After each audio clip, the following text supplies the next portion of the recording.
Ekiwandiiko namutayika ekifulumye era nga kyassanyu ebifye bannankyukakyuka nga kiva mu mawanga g'abajungute mu ggwanga erya Bungereza nga kino nno kitegeeza omukyala Speaker Parliament Anita Among ateereddwako sanction oluvannyuma lw'ali mu gavumenti ya Mwai Museveni era nga His Excellency Elected President of Uganda Kyagulanyi Ssentamu Robert Bobi Wine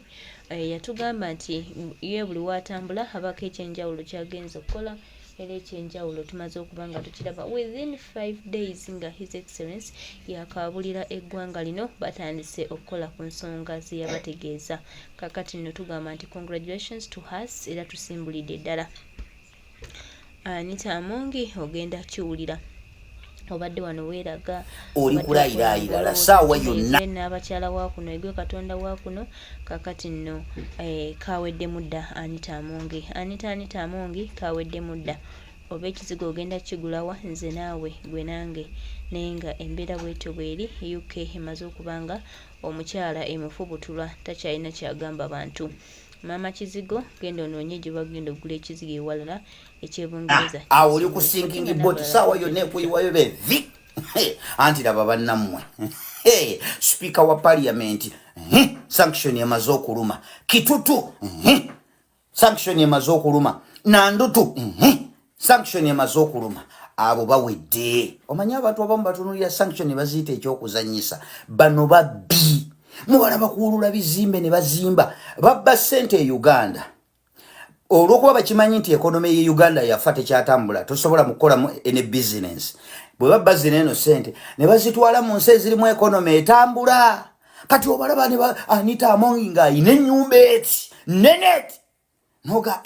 bano bannaffe bo ssente bazijjawa awe bali kati Anita Among business zonna zaba alina eyo ezo zo baba mazo zisizinga bannange singa mbadde nsula Bungereza kati abapangisa abe wali eri obuyumba bwe bwalina ku Oxford Road abo bo kati bagenda kusulira bwerere ngamba musinga mbadde nsula Bungereza sanction girabe edduka ezo business bamazo zisizinga. Ekirala abaana baabwe jukira batte ebyenjigiriza bye Uganda abaana baabwe basomera bweru kati abaana baabwe baba tebakyasobola kuddayo Bulaaya bagenda kusomera wano Uganda n'abaana baffe bino simanyi bujjanjabi health sector yonna bagitta kati ekyamagezi Anita Among kyalina okukola essaawa eno nga bwakyali speaker kwe kufacilitatinga health centers akola amalwaliro ateekemu buli kimu ekizigo wekiddiza backfire kuba bagakimanyi okuzza backfire nekireeta kansa oyatuukira kansa machine nga weeri nga twalajjanira kansa machine ndowooza kati tunaagifuna ekyo kiwedde kyandanda omugenyi agenda kyandanda talidde ku mmere mwe mwenna kati eyo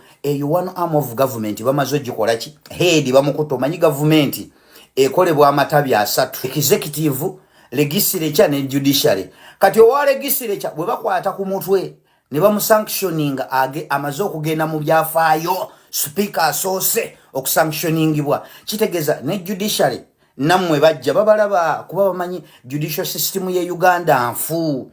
mukwata abaana babandi babasiba ku misango egitaliiwo bayita mu buli kanyomera ak'amateeka musobole okuta abaana bano mubalemedde abazungu bino byonna babiraba abaana babandi mubazunzizza ne basaba beyiro ne bugaba family zaabwe tesobola beeyimirira abawaka Parliament ne bajja babeeyimirire ne mwekwasa ensonga endala tebasobodde beeyimirira olw'ensonga abawababirwa tebalina address ntuufu abazungu babiraba mugaba tebalina address ntuufu abantu nga mwabakolera endagamuntu ezirika addresses zaabwe ku charge sheet mulaga nti mulaga ne location z'abawabirwa ate mugambe nti tubamye beyiro olw'ensonga tebalina address kati abazungu bwe batunuulira bagamba is this possible ebyo babiraba bakyabasisiza akasiiso bwe bati byomukola byonna babiraba bano babba mabaati babba bubbi mabaati gekkalamojja abo bawedde sanction zirumye Kitutu Nandutu oyo simanya Among bonna benyigiramu obwo obuvuyo kati bwe babanga ow'amabaati babayisizza bwe batyo olwo mwabanyigiriza abantu basajja mwa abatuula simanyi ku kakiiko akalamuzi abaana babandi ne bajja ne mbazunza ne mubazza mubasibya awatali musango bajja kijja mwete mufaayo mukole byonna bye mwagala mubeere mu gavumenti mwefuule ekirala naye tayimu yonna kijja weeraliikiriranga nnyo Bobi Wine ng'omulabi alina gy'agenze totunuuliranga ki kyagenze kola otunuuliranga activities zonna z'akoleddeyo bangi bamutunuuliranga agenze ku byagundi ku bya the return of ghetto gladiator bamutunuulira butunuulizi naye weebuze bwe yamaliriraza yakola ki activity ki eyongera ku nkyukakyuka gye yakola ebyo tebabitunulira abasinga baali kulya simanya abantu babaddeyo bangi bye batunuulira fe ab'enkyukakyuka nga tulina kitulengera tugenda okulaba omusajja tugamba yakavaayo eyo sanction zo zimaze okuluma kati waliwo ow'ebitaano ow'ebitaano yeraliikirira ogiye ye bamaze omukolaki okumuyiwa evivi twalabanga musajja kutya kukola but Bobi Wine was saving you kuba abasajja bano batunuulira bino byonna ebintu bye bakola bano ababba amabaati balaba oba gavumenti egenda bateekako charges ebatunuulira butunuulizi so Bobi Wine to bring you out he was saving you mpuuga ovunaaniwe Uganda gye misango gimanyi nti oba weetonze kibeere nti gwe judgment ye gweredde Uganda naye kasita otunuulirwa butunuulirwa Colonial King waffe ng'alengera naga okay katudiiringe nabo kati abo bawedde obubbi bwe mukola olaba waliwo obubbi obulala bwe nalabye bugenda mu maaso abasajja abachina baagaba kasooli kumutwala Karamojja kasooli era Karamojja eyo waleetedde banene ababba amabaati obuzibu kati bwe baleeta kasooli bagende bamudonating Karamojja abayaye tebamufunidde akatale Zambia eno Uganda eringa omusajja gyakaaba nti bannanga abaana bange tebalina kyakwambala ne baleeta obugoye ne babuwa abaana nti abaana munnanga amabina galeme otambulira ebweru omusajja olweggulo bamusanga kaleerwe ng'obugoye abukola ki abutembeeya biri obugoye buno si bwe twamuwadde okwambaza abaana ate kati abutuuta kati gavumenti ya Uganda kasooli gwe baba okutwala Karamojja okudonatinga bamufunidde akatale Zambia mubbe nga bwe mwagala naye ekitimba ky'okulabisa kasita kinaakuvuba bevuvu togenda kuwona kubanga ekitimba ky'okulabisa kikwata layini bwe kikwata layini tekigita kaakati gwe weerijja empola kola effujjo lyonna lyokola mu gavumenti ya Museveni but remember you are under watch abo bawedde aba basatu Anita Amongi Kitutu ne Nandutu bannange bani abasula ku buyumba bwa Anita Amongi abangereza sibe banywa omwenge kati abapangisa bali kunywa bane mugende mu congratulate nga abasula ku Oxford Road awali obuyumba bwa Anita Amongi mubeze eyoze ani agenda okukunganya lwenti oyo era bagenda muwani business zibeera sizidi teri baana kuddayo kusomerayo olwale endwadde yo netosobola kujjanjabibwa Uganda oba tokyasobola kulinnyayo atanaba kugwa mu kitimba kino effujjo likola empole ku bannayuganda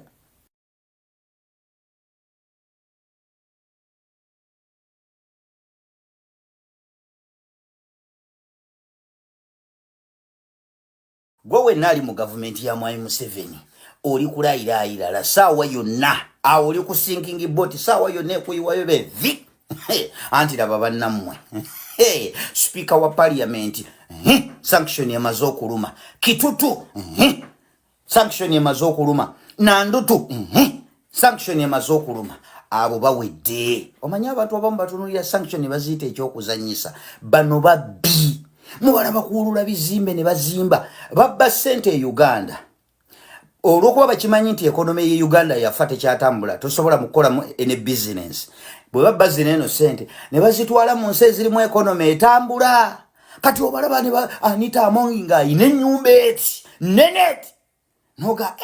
bano bannaffe bo ssente bazijjawa awe bali kati Anita Amongi business zonna z'aba alina eyo ezo zo baba mazo zisizinga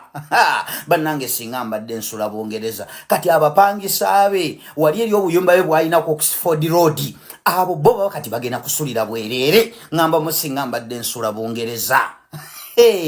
sanction girabe edduka ezo business bamazo zisizinga ekirala abaana baabwe jukira batte ebyenjigiriza bye Uganda abaana baabwe basomera bweru kati abaana baabwe baba tebakyasobola kuddayo Bulaaya bagenda kusomera wano Uganda n'abaana baffe bino simanyi bujjanjabi health sector yonna bagitta kati ekyamagezi Anita Among kyalina okukola essaawa eno nga bwakyali speaker kwe kufacilitatinga health centers akola amalwaliro ateekemu buli kimu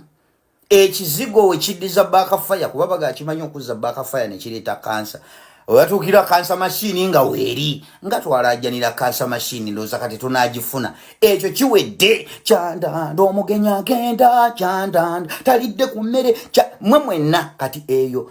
one arm of government bamaze ogikola ki head bamukuta omanyi gavumenti ekolebwa amatabi 3 executive legislature ne judiciary kati owa legislature bwe bakwata ku mutwe ne bamusanctioninga amaze okugenda mu byafaayo speaker asoose okusanctioningibwa kitegeeza ne judiciary nammwe bajja babalaba kuba bamanyi judicial system ye Uganda nfu mukwata abaana babandi babasiba ku misango egitaliiwo bayita mu buli kanyomera ak'amateeka musobole okuta abaana bano mubalemedde abazungu bino byonna babiraba abaana babandi mubazunzizza ne basaba beyiro ne bagaba family zaabwe tesobola beeyimirira abawaka parliament ne bajja babeeyimirire ne mwekwasa ensonga endala tebasobodde beeyimirira olw'ensonga abawababirwa tebalina address ntuufu abazungu babiraba mugaa tebalina address ntuufu abantu nga mwabakolera endagamuntu ezirika addresses zaabwe ku charge sheet mulaga nti mulaga ne location z'abawabirwa ate mugambe nti tubamye beyiro olw'ensonga tebalina address kati abazungu bebatunuulira baga is this possible ebyo babiraba bakyabasisiza akasiiso bwe bati byomukola byonna babiraba bano babba mabaati babba bubbi mabaati gekkalamojja abo bawedde sanction zirumye Kitutu Nandutu oyo simanya Amongi bonna benyigiramu obwo obuvuyo kati bwe babanga ow'amabaati babayisiza bwe batyo olwo mwabanyigiriza abantu basajja mwa abatuula simanyi ku kakiiko akalamuzi abaana babandi ne bajja ne mbazunza ne mubaza mubasibya watali musango bajja kijja mutemufaayo mukole byonna bye mwagala mubeere mu gavumenti mwefuule ekirala naye time yonna kijja weeraliikiriranga nnyo Bobi Wine ng'omulabi alina gy'agenze totunuuliranga ki kyagenze kola otunuuliranga activities zonna zakoleddeyo bangi bamutunuuliranga agenze ku byagundi ku bya the return of ghetto gladiator bamutunuulira butunuulizi naye weebuze bwe yamaliriraza yakola ki activity ki eyongera ku nkyukakyuka gye yakola ebyo tebabitunulira abasinga baali kulya simanyi abantu babaddeyo bangi bye batunuulira fe ab'enkyukakyuka nga tulina kitulengera tugenda okulaba omusajja tugamba yakavaayo eyo sanction zo zimaze okuluma kati waliwo ow'ebitaano ow'ebitaano yeraliikirira ogiye ye bamaze omukola ki okumuyiwa evviivi twalabanga musajja kutya kukola but Bobi Wine was saving you kuba abasajja bano batunuulira bino byonna ebintu bye bakola bano ababba amabaati balaba oba gavumenti egenda bateekako charges ebatunuulira butunuulizi so Bobi Wine to bring you out he was saving you mpuuga ovunaaniwe Uganda gye misango gimanyi nti oba weetonze kibeere nti gwe judgment ye gweredde Uganda naye kasita otunuulirwa butunuulirwa Colonial King waffe ng'alengera naga okay katudiiringe nabo kati abo bawedde obubbi bwe mukola olaba waliwo obubbi obulala bwe nalabye bugenda mu maaso abasajja abachina baagaba kasooli kumutwala Kalamojja kasooli era Kalamojja eyo waleetedde banene ababba amabaati obuzibu kati bwe baleeta kasooli bagende bamudonating Kalamojja abayaye tebamufunidde akatale Zambia eno Uganda eringa omusajja gyakaaba nti bannanga abaana bange tebalina kyakwambala ne baleeta obugoye ne babuwa abaana ti abaana munnanga amabina galeme otambulira ebweru omusajja olweggulo bamusanga kaleerwe ng'obugoye abukola ki abutembeeya biri obugoye buno si bwe twamuwadde okwambaza abaana ate kati abututa kati ye gavumenti ya Uganda kasooli gwe baba okutwala Kalamojja okudonatinga bamufunidde akatale Zambia mubbe nga bwe mwagala naye ekitimba ky'okulabisa kasita kinaakuvuba bevuvu togenda kuwona kubanga ekitimba ky'okulabisa kikwata layini bwe kikwata layini tekigita kaakati gwe weerijja empola kola effujjo lyonna lyokola mu gavumenti ya Museveni but remember you are under watch abo bawedde aba basatu Anita Among Kitutu ne Nandutu bannange bani abasula ku buyumba bwa Anita Amongi abangereza sibe banywa omwenge kati abapangisa bali kunywa bane mugende mu congratulate nga abasula ku Oxford Road awali obuyumba bwa Anita Amongi mubeze eyoze ani agenda okukunganya lwenti oyo era bagenda muwani business zibera sizibi teri bana kuddayo kusomerayo olwale endwadde eyo netosobola kujjanjabibwa Uganda oba tokyasobola kulinnyayo atanaba kugwa mu kitimba kino effujjo likola empole ku bannayuganda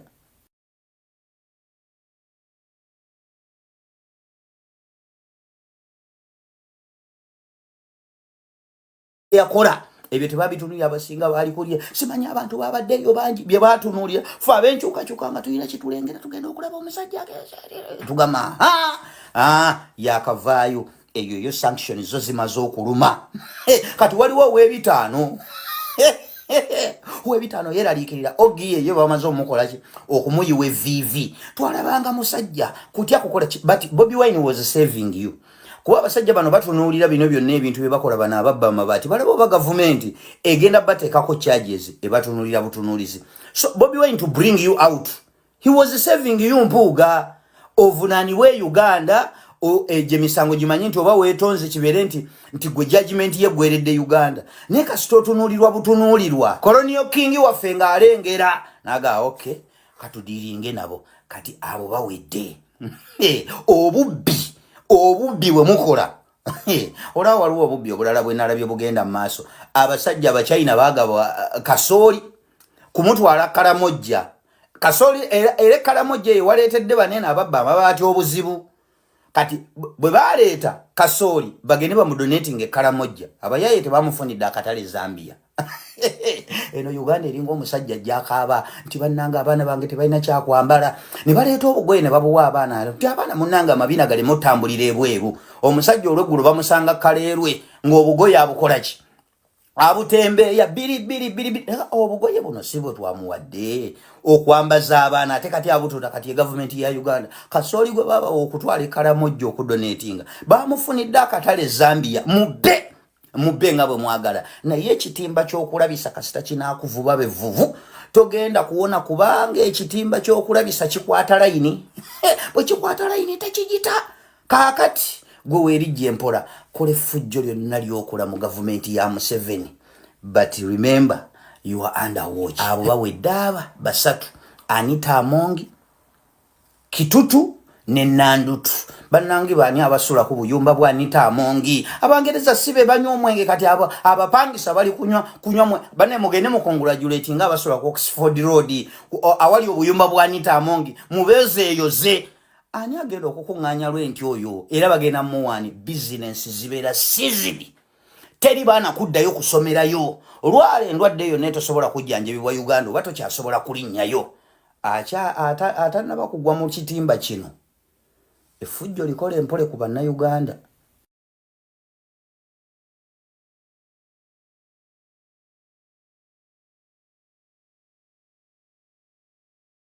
Bibye bya Speaker Nnaalongo Anita Amongi byasiba byebikutuka kubanga ebi byekalabikanga kawedde mudda aka Speaker wa Parliament omukyala Anita Amongi.